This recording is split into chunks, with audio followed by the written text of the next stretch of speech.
Hey gang, this is James coming on just for a short video. I've talked about this before in multiple hours worth of video. I wanted to take a few minutes here and just show you something, okay? What I'm looking at here is this is Jeremiah chapter 31. This is the New Covenant, okay? This is the only place where those words, New Covenant, are mentioned in the whole Bible except for Hebrews 8, which is just quoting this, okay? So we have this idea in Jeremiah 31 that Yahweh is going to make a new covenant. And what I'm trying to do here is help people to see the context of this. So to make this where we can see it, because I can say it, but seeing it's different, okay? So we have our new covenant here. Behold, days are coming, declares Yahweh, when I make a new covenant, etc., etc. We keep going. We got some more text. We finish the chapter. Now we hit chapter 32. Take a look at this. The word that came to Jeremiah from Yahweh in the 10th year of Zedekiah, king of Judah. So this is the beginning of a new oracle. Okay, Yahweh is starting over with a new oracle to Jeremiah.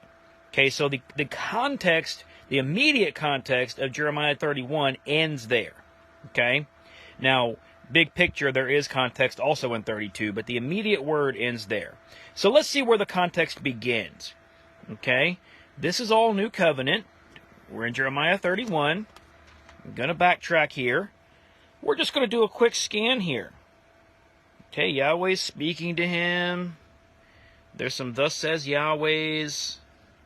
Okay. This is still in chapter 31.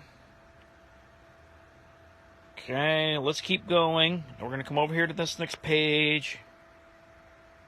Okay, here's the beginning of chapter 31. At that time, declares Yahweh, I will be God of all the families of Israel, and they shall be my people. Okay, so this is where we have a chapter break where it doesn't really help us.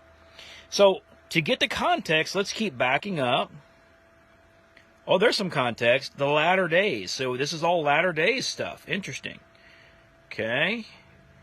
We still haven't seen where this oracle starts. I'm scanning. Now we're back in chapter 30. Oh, I will restore the fortunes of the tents of Jacob. That sounds a little bit like Isaiah 49 there. Anyway. So let's scan. Should come about on that day. Wow, that's end times language. Interesting. Oh, here we go. Oh, that same thing. I will restore the fortunes of my people, Israel and Judah, both houses. The word of Yahweh, the word which came to Jeremiah from Yahweh, saying. So chapter 30. This is where the word comes to Jeremiah, and the word says a bunch of stuff. And we see that stops at the beginning of chapter 32.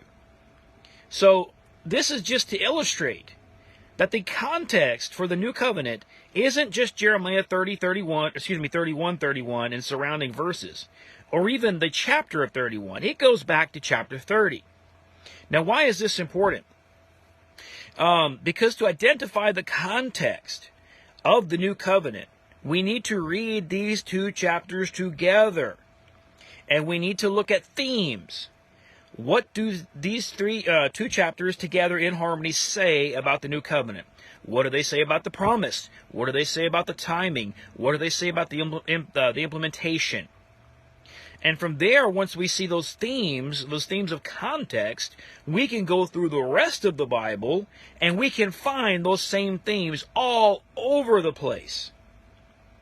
But we're not going to see that if we limit ourselves to Jeremiah 31:31 and the surrounding verses. This is why it's so important to read the oracles of Yahweh in their entirety in one sitting.